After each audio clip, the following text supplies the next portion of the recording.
Mga higala, kumusta? Welcome to another episode of the Sharon Makali Karyaga Show. And we are live at Ariel or Antenna Channel 37, Parasat Jade Cable TV, Channel 27, 28, and 29. And we're also live at DEARBC Cable TV Analog, Channel 19, DEARBC Cable TV Digital Channel 2. And of course, we're also live at our FB page, that's Jao TV 51_official. And of course, you can also see us live at YouTube channel, Jao TV 51_official. During its 127th full council meeting on December 24, 2021, the Northern Mindanao Regional Development Council, or RDC-10, supported projects, policies, and plans to boost regional economic development. The Council endorsed the following proposals to concerned agencies, while several bills received support. 1. Mindanao Inclusive Agriculture Development Project, Philippines-Israel Solar-Powered Fertigation Project, Philippine Fisheries and Coastal Resiliency Project, establishment of Center for Waste to Energy, recycling for power and heat at Xavier University, establishment of alternative staples for health R&D Center at USTP Claveria, Republic Act 4136, or the Land Transportation and Traffic Code, and DOTR DPWH DILG Joint Memorandum Circular 2018-011 on enforcing the vehicle speed limits. House Bill 299, or the Philippine Spectrum Management Act Executive Order Number 141, or adopting as a national priority the implementation of measures to address the root cause of rising numbers of teenage pregnancies. House Bill converting the Provincial Science and Technology Center into Provincial Science and Technology Office in every province and appropriating funds therefore, and House Bill establishing the Science for Change program and appropriating funds therefore. The said proposed projects and legislations are seen to bolster science innovation, agriculture project, the project to protect the environment, attain demographic dividend, and propel economic recovery in Northern Mindanao. Moreover, the Council confirmed the creation of the Regional Committee on Development under RDC-10. Committee on Devolution. Devolution. Regional Committee on Devolution under the RDC-10, which will steer actions in support of the implementation of Executive 138, or the full devolution of basic services to local government units starting 2022. The RDC-10 also backs establishments of the Northern Mindanao Project Development Assistance Center. The center is to design enhanced capacities of RDC-10 member national government agencies in LGUs, state universities, and colleges, and over major stakeholders along project planning and development, project and appraisal, review and evaluation, and project source funding. Also approved was the creation of the Regional Communications and Advocacy Committee, a special committee under the RDC-10, the committee in a reconstitution of the existing RDC-10 Communication and Advocacy Program Subcommittee. The move will strengthen the communications arm of the Council and address prevalent misinformation and disinformation in the digital age. Ladies and gentlemen, to discuss more of the details, and this is a very overwhelming discussion today, ladies and gentlemen, please welcome the Regional Director of the National Economic Development Authority. Ladies and gentlemen, please welcome RD Milo Faye Carino. RD, I'm so happy to have you here in our studio today. Good morning, Cheryl, and good morning to all your viewers and fans all over the world. Maayong buntag ka natong tanan.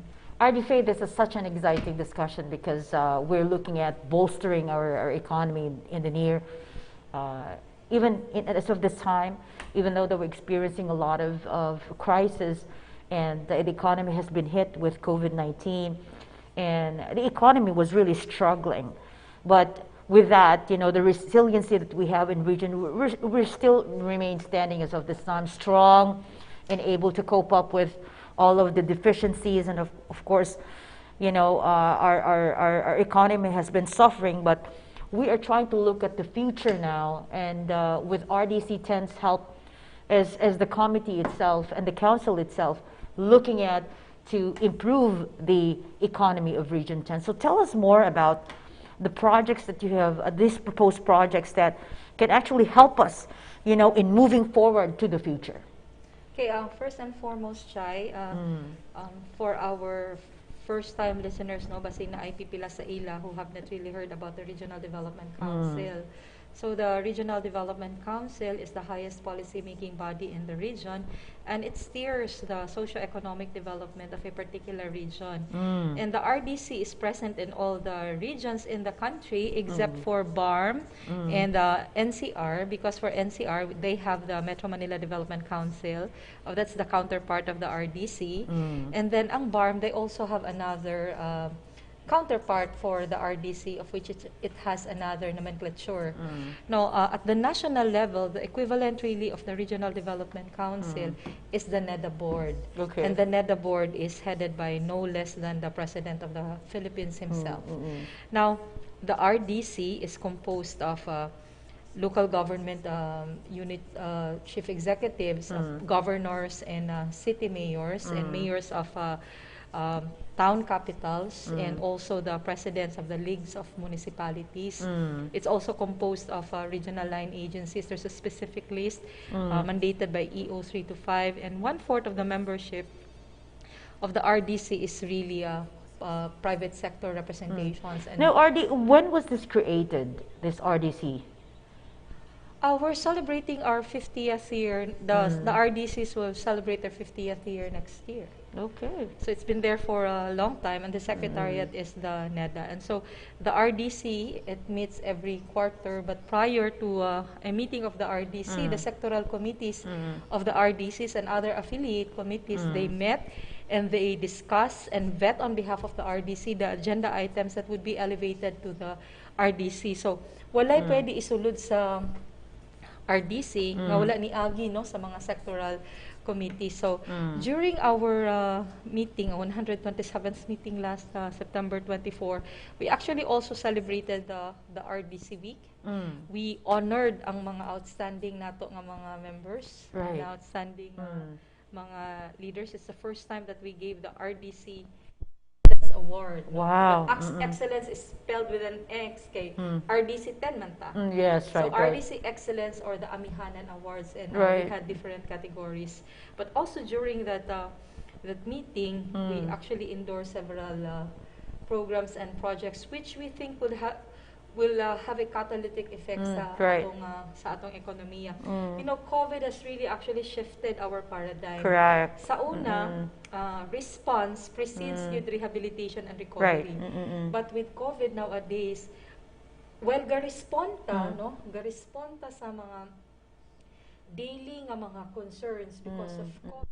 Right. We are already starting the rehabilitation and recovery efforts. That's why last year, pagsugod pa lang sa COVID, we have already prepared our rehabilitation and recovery plan. Kay murag dili man siya pwede nga ay na ta mag-recover, magplano for recovery after na lugar nga medyo nag-dissipate na ang COVID. By that time, medyo dako na kay tag problema. Correct. So kita, while we are responding, kuan magud ang sa disaster na ay daghan, no, mitigation, there's prevention, okay, there's response, and then rehabilitation and recovery.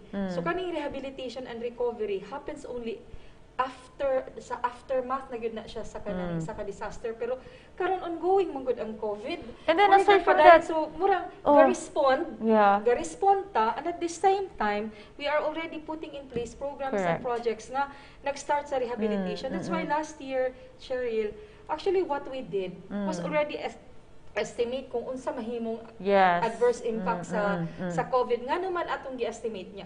Ato pong gitan-aw og unsa gyud ang mga adversely affected nga mga ato na nang gi-anticipate, because ang ato is we shouldn't be caught flat-footed. If we know this is the impact of COVID, and then this would be the sectors that would be badly hit, then we should already try to mitigate ang kanisya para dili ka siya dako og kanang dili gyud kay dako ta ang atong pagkaalaot ba. So we estimated actually last year nga ang atong ekonomiya mo contract, mo kunhod gyud no. Mo contract, mo kunhod between negative 4.7 to negative 7%. Okay. And then gi-estimate nato nga ang dako kay siyang impact no sa services sector. Okay. Kay syempre naabaya tay quarantine measures last year that really forced us to close some establishments or to downscale the operational capacity of these establishments. So we already anticipated that, and so we put in place mga mitigation measures, including assistance to affected establishments, assistance to affected workers. Really, ang dako gid is really assistance to establishments. Last when the 2020 GRDP estimates came out this year, ang atong ekonomiya contracted by negative 5.2%. So, meaning, it was really within the target sa ato yung pangagpas. Better, because wag kita niabot atong worst case scenario, which is negative 7%. Right. So, negative 5.2%. If you look at it, dako kay siya no nga, dako gyud siya nga pagkunhod, because for the longest time, for the past 2 decades, wag kita na-experience of contraction. Kuan kita, pirmi kita growth. And then all of a sudden this came out. Suddenly ni kunhod no ang atong ekonomiya. But mo ni siya, we had the third slowest contraction. Third slowest among all the regions, no. So we had BARM, then we had region 12, and then we have region 10, third slowest. So meaning somehow we were able to mitigate the effect because although ni kunhod, it was not as bad. Yes. And secondly, among all the regions, ang atong GRDP per capita was the second highest, next to NCR and even higher than the national average. So yes, we are affected. Yes, there are establishments that closed, but there are also investments that came in despite the pandemic. Right. Because dako ang ilang kumpiyansa no sa region 10.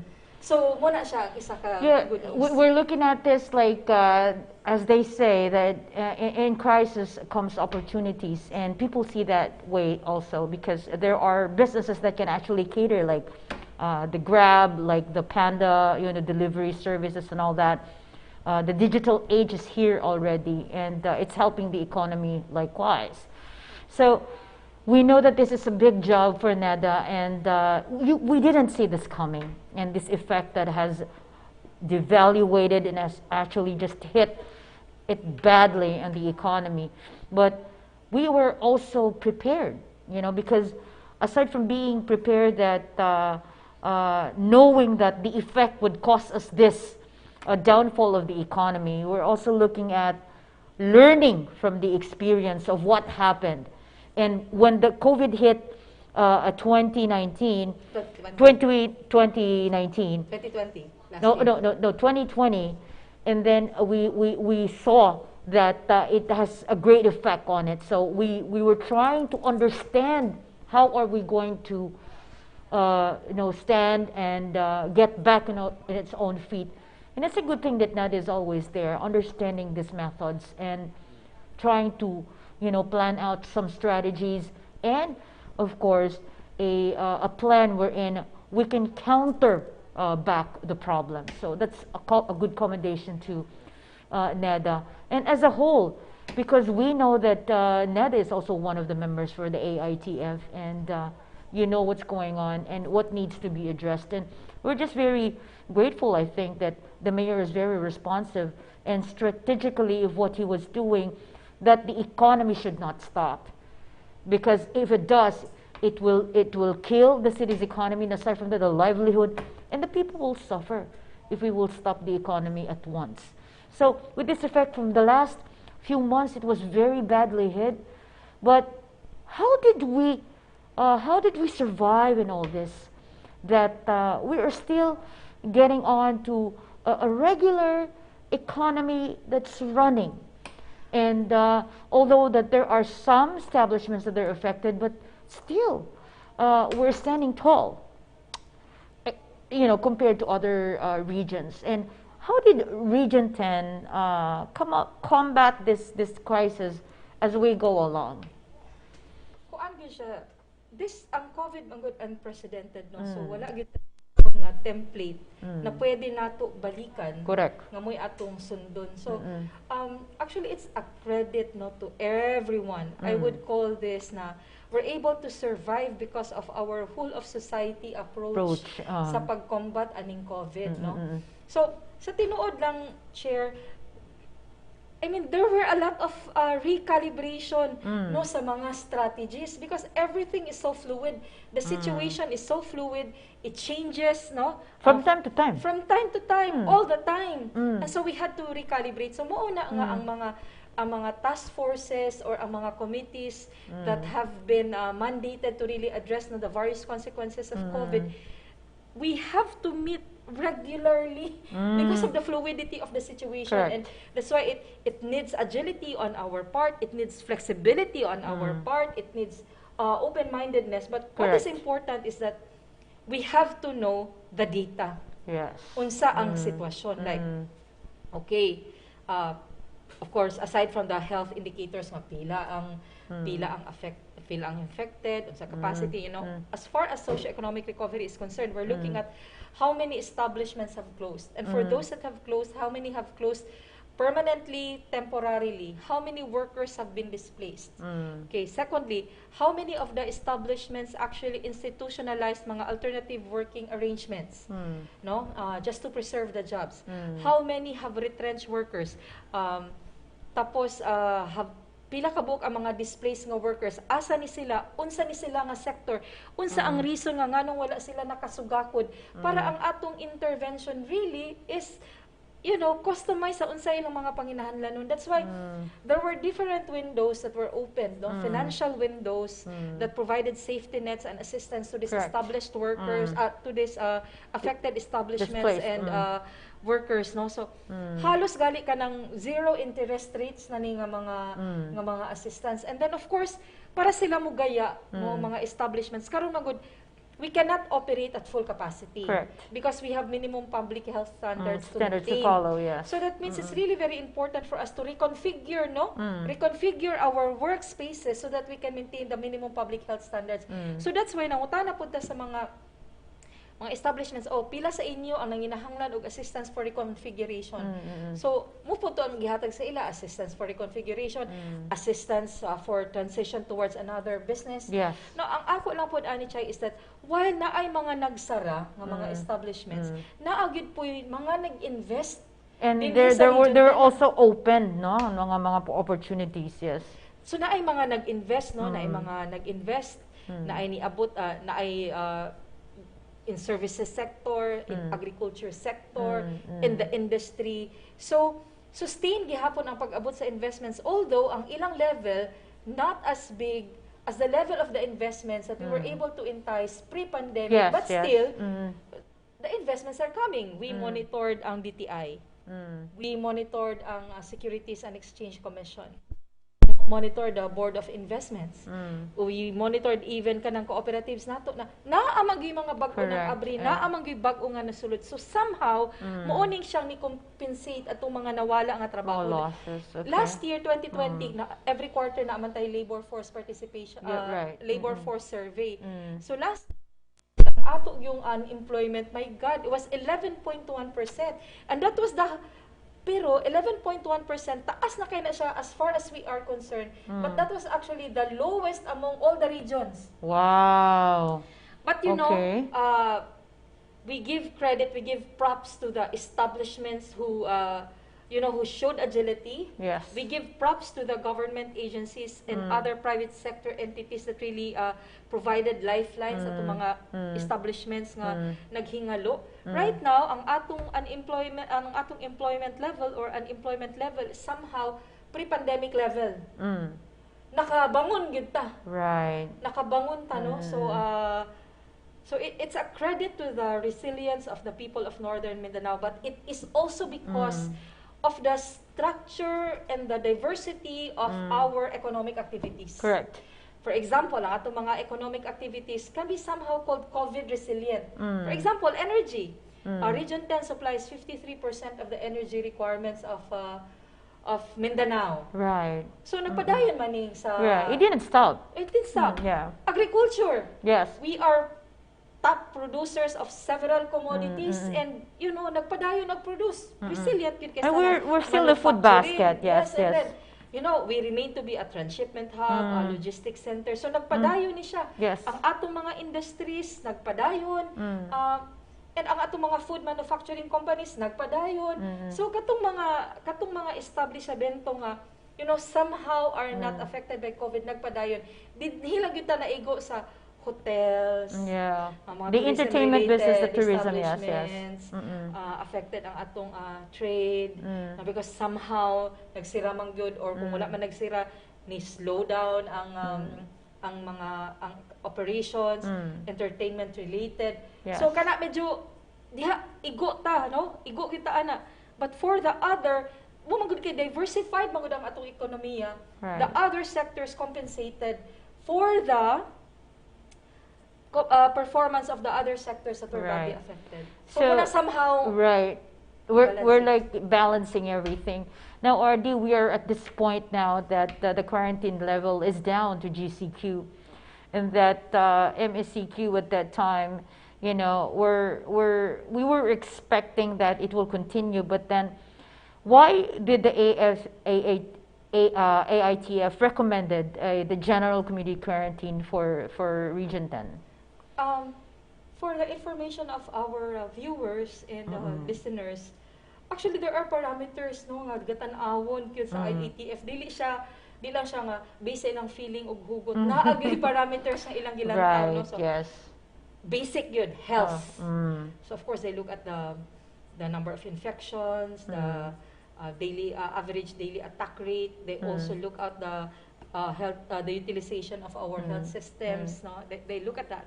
They also look at economic-related parameters, social-related parameters, and peace and order-related parameters. And the data that they're showing actually warranted a downscaling of our quarantine measure to GCQ. So meaning, it's not as bad. Pwede na yun ta mag-GCQ. In fact, if you look at the numbers right now, as far as health is concerned, Can you imagine there was one day that there was only one infection, and on the other day there were 4 infections. So it's really going down to what we're expecting now. I think this is also the effect of the vaccination, that the rollout is still happening right now, and I think that helps because people are also aware, the capacity of the infection and what it does to a person, experiencing that one family has been infected with COVID, and it spirals to death. So this is a lesson to everybody, and I think we're understanding it, that it's not really a joke. It's really a real deal. The truth about COVID is it really is a deadly infection. So at this point, here we are at GCQ, and we're very glad that we're moving forward. And at this time, hence the meeting on the 24th, that these recommendations have been handed out to the RDC 10, which is a very impressive recommendation that we are bolstering our economy in the next year. So let's talk about these developments, RD. I'm very excited because let's talk about this Philippine-Israel solar-powered fertigation project. Actually, daghan, isa sa nakita gid nato nga bright spot, isa sa nakita nato nga very resilient ka sector is really agriculture. Right. Last year it only expanded by 1.5%. In fact, we were talking to the stakeholders of the agriculture sector, and we told them, if your expansion had been bigger than 1.5%, then our contraction would have been much lower. Yes. So actually karon they are accelerating efforts to improve ang performance sa atong agriculture sector. That's why, for example, kanang different projects kanang sa solar power fertigation. So what we're trying to do is really improve the way we do agriculture in the region. We want to adapt new technologies sa irrigation, new technologies in fertilizer, and this time we're using the technology of Israel. Unya kanang sa MIADP, actually that is a project, that is a program meant to assist ang atong mga IPs, ang atong mga ICCs that are engaged in agriculture. Okay. Para you know, ma-modernize, ma-improve ang ilang output, and then ang ilang output madala sa insaktong merkado.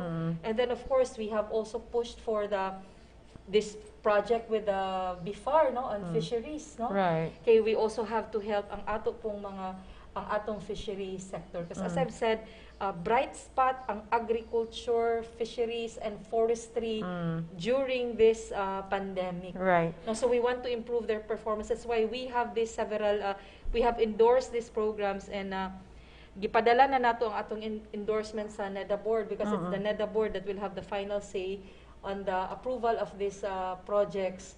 But we believe that these projects would really redound, no, to the greater improvement sa pagpadagan sa atong economy. Now, RD, we know that this solar fertigation is actually recommended through the Department of Agriculture. Now, is this an agreement wherein is it a fund or a grant? Which is going Actually, to happen? It's a mix, no.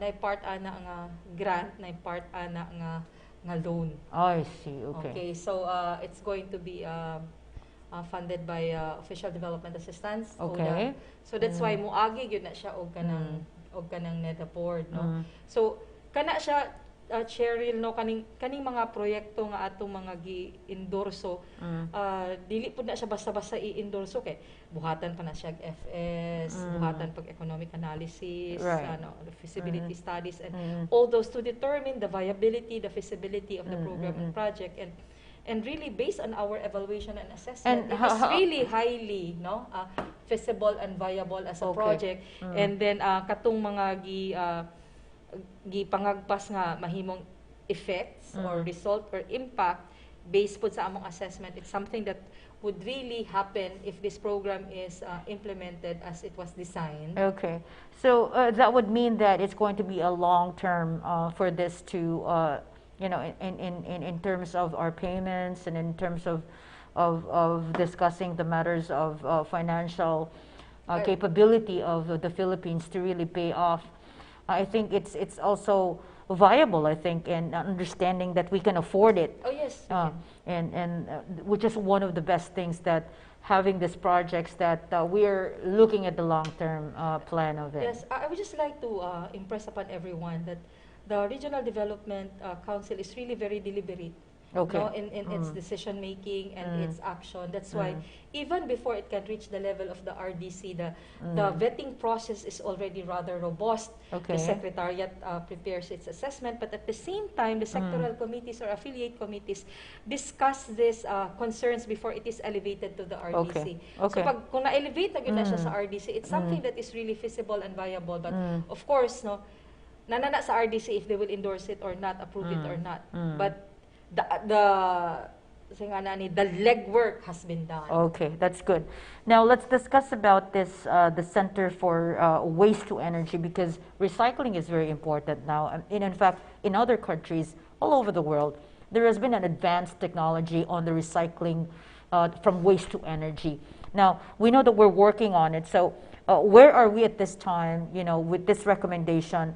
Are there other sectors and agencies that have been implementing the waste to energy project? Kuan pa siya, share ka ng, we're still endorsing it for approval. So Xavier, may nanguna no? Xavier, but Xavier has also other partners. So we have endorsed it to the appropriate national energy, national agency, and once it's funded, that's the time that it's going to be implemented. Okay, that's good. But we are optimistic that it would get approved. Yes. We're also looking at some of these recommendations with that we're very excited about, adopting as a national priority the implementation of measures to address the root causes of rising numbers of teenage pregnancies, which is one of the things that I think we were very worried about that. And so far with this that we're proposing, and how are we handling this as of this moment right now? Actually, ang kaning issue of rising number of teenage pregnancy, it's a national concern. Right. It's a national concern, and in particular, din sa Region 10, medyo taas po ang atong incidence of teenage pregnancies. It is a concern because basically it's a child having another child. Yes. So emotionally, yes, physically, financially, dili pa gid siya preparado no to have another child. Not fit. And so that's why we have this program no, not only to assist ang mga kabatanunan but really to look into unsa man gyud kinauyukan when it comes to the cause of this issue, and we will have to address it because you know our greatest resource is our human resource. And if a girl no nagmabdos, pag nagmabdos na ang mag-atiman na siya sa iyang anak, so ang atong concern is dili niya ma-develop ang iyang kaugalingon, dili nato we cannot ang iyang potential to become, you know, a doctor, a lawyer, you know, somehow pwede siya nga dili mahitabo tungod kay na naman siya bata nga bantayan. So this and is if we something cannot that control we it, there will be also a population explosion if we're not going to, you know, look at the measures and how to control this. Actually, ang atong fertility rates have been going down. I mean, it has been going down, no? But ang atong concern is that younger people are getting pregnant. Right. It's something no nga kanang that we do not wish. Right. That our ladies, our women, you know, they should have children when they are already prepared to have them, and not when they are. Oh, do you know that there's as young as 12 years old nga nagmabdos? Yes. Amay ka, grabe nga kaguol tungod kay kumbot ni mo hunahon-naon bata pa ni It's siya. a child. It's a child practically, and yeah, that's why we're addressing this. It's a great concern because we want to ensure no the optimum development sa atong mga bata, girls and boys, so that they can become who they want to become in the future. Okay. And some of these problems that causes are also coming from the homes. And some cases that I've found out are incest, like, you know, their own families are raping their own children, which is really a bad effect for the child. And these people should have a capital punishment. And these are crimes that destroys the life of a person and his own child. You know, not giving the opportunity to really have a better future. Now, these are the things that we need to all to consider in order for us to move on with our economies, because the population is also very important in terms of looking at for the development. Because if there is an explosion, we will have a problem in controlling the economy at the same time. Ang ato magud Chair, the kind of development that we want is one that is inclusive and sustainable. Right. So when we say inclusive development, it's a development where everyone benefits. Correct. And so, of course, one greatest indicator that everyone has benefited from this is that we have substantially reduced ang atong poverty. But at the same time, ang gusto ko nato is everyone participates. Men, women, young and old. Yeah. You know, different strata of society. But the kind of ang ato gyud tagline ana is no one left behind. Correct. Mo gyud na siya ang principle sa inclusive development, mo pud na siya ang principle sa sustainable development. No one left behind. Mo nang ato gyud nang sa pupuhon no kanang atong mga teenage mothers, because we don't want to leave them behind. And the second kind of development that we want is really one that is sustainable. Correct. When we say sustainable, it's a development where we're able to provide for the needs of the present without compromising the ability of future generations to provide for their own needs. So it's the kind of development that we want. That's why sa kanang imong katong mga programs and projects no that that we have supported sa RDC, we are ever mindful no nga naatay commitment to the Paris Agreement. Okay. Okay, sa Paris Agreement, we are committed nga dapat ang increase ang atong temperature, di naman yun nato mapugnan, should not go beyond 2 degrees per year. Pero mas maayo pag yun, og i-lessen pag yun nato na siya to 1.5 degrees Celsius, no? So, muna gatan-aw ta, muna important kay ng waste to energy nga project, Right. kanang mga renewable energy nga projects. But we're also looking at kanang atong agriculture projects, seeing to it that our agriculture projects would not actually inadvertently contribute to kanang pagsaka sa temperature because there are gitanaw ang mga sinks, no? So asa man ta nga murag na ay probable nga makakos nga makataas sa energy. So naa siya sa wastes, naa siya sa industry, naa siya sa energy, naa siya sa agriculture. So that's why very conscious ta that when we endorse program and project, dili lang nato tan-awon ang iyang economic contribution. Pero ibalanse sad nato siya nga kani siya nga mga programs or projects would actually sustain or maintain our environmental integrity. So, you know, when we look at programs and projects, holistic ang tan-aw. Correct. Dili siya pwede nga ang economic activity lang kay mo increase ang income. No, but what are the other externalities? What are the adverse impacts of this particular program and project? That's something that we also look into. And the programs and projects that we have endorsed in the RDC are really those that would, you know, ensure socioeconomic development, ensure that the welfare of the people are achieved, but at the same time, these are also programs and projects that would protect the integrity of the environment. Okay, RDFA, so we're looking at, what are we looking at for the timeline? Because with these recommendations, this has to be moving, you know, immediately, because we no need to waste time, because we understood, you know, like what we needed to do, and these recommendations are at best for the whole welfare of the country. So, what is the timeline now? Hopefully, ang atong gilantaw ana nga katong tanan nga atong gi-endorse would be approved this year. Okay. Kung dili man this year, first quarter of next year. Okay. Kasi no, pag abot og second quarter election period na ba yan? So there's really no movements.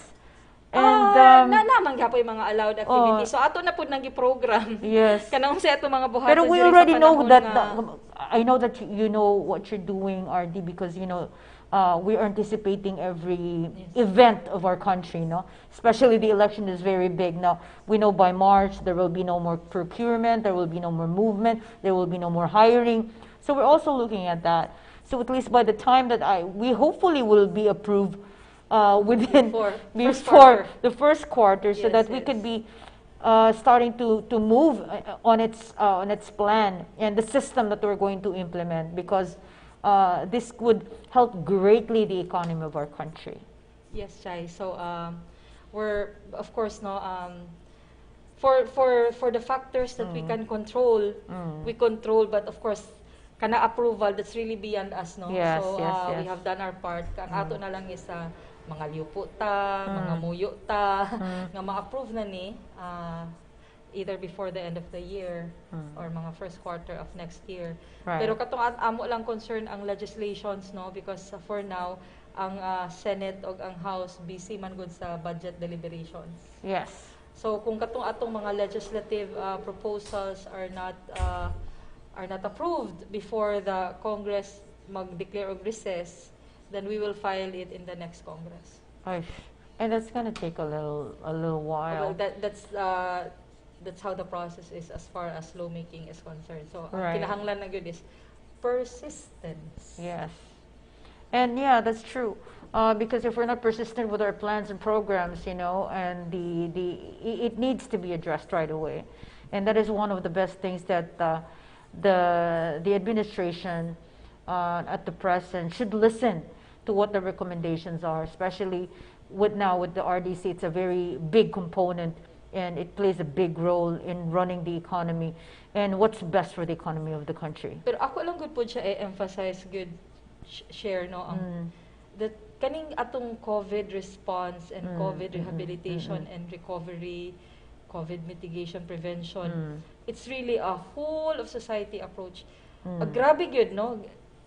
You know, we've worked together. Of course, na ay mga missteps, na ay mga faux pas, but I've really seen people coming together. Right. Because it's a common concern. And kung pwede lang kumulakbit, no, one of our isagad sa dako nato pud nga programa is kaning safety seal certification. Right. No, sa and mga it helps establishment at the same time. Yes. Mga establishments nato, no, safety seal certification. So there are safety seal certifying agencies. So there's the DILG, the DTI, the DOLE, and then the DOT. So nagkalain-lain na unsa nga mga ahensyas din, no.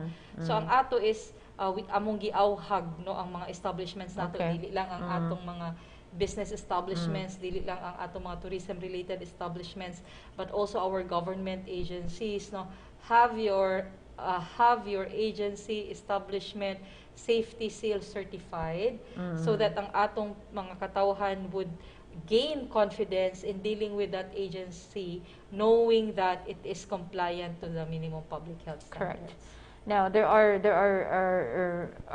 situations now wherein we know that if the safety seal certified establishment, it gives more security to our clients, wherein they know that they're going to be safe when they enter the establishment, and that helps because you are protected in the sense of your health, and that we know that when you are being catered to, less the infection, you know, that we know that the establishments are highly certified to that have passed the safety seal certification, which is really good. So we are also encouraging everyone out there for you to really submit yourself for this certification, and in fact you have to apply so that your establishment will be credited as one of the certified safety seal holder, so that it could also help you, you know, in your business.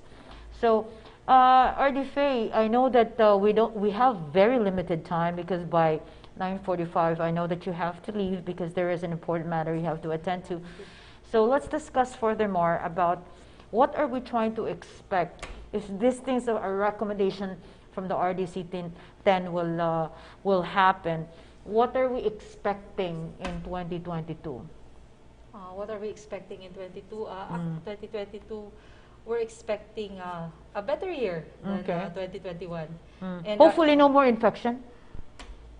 We can live with it.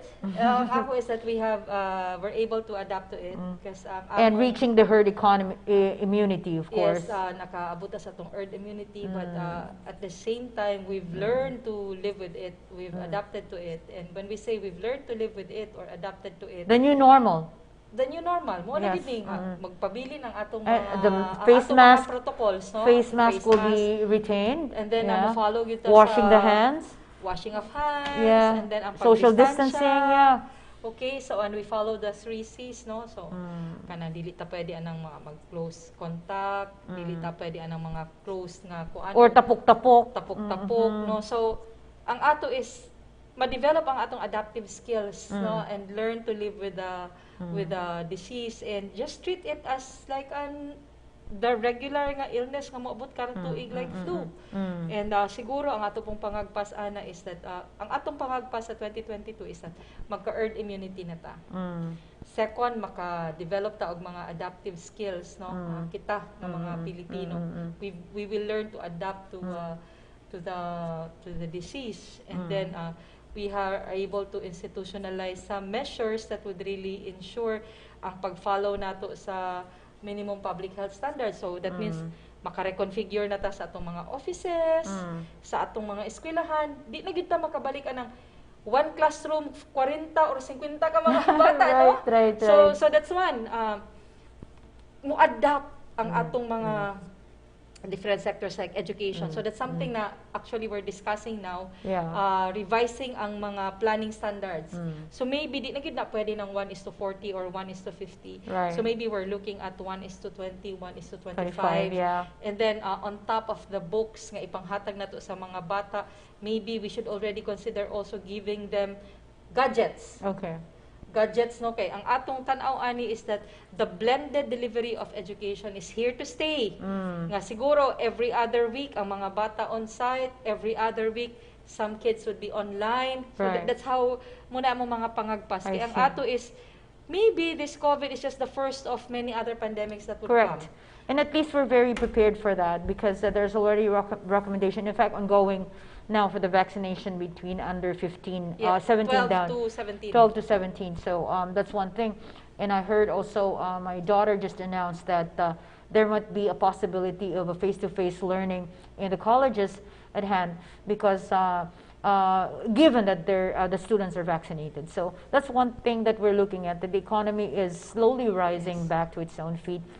and that we're very glad that NEDA is one of those that the agency that has looked at for our people and what's best for the economy, and you're actually our watchdog to letting us understand what's going to happen and how the region is going to be resilient about it, and that helps a lot. By the way, Chair, before we end, we already have the regional recovery program, but every quarter, can you imagine, we revisit it.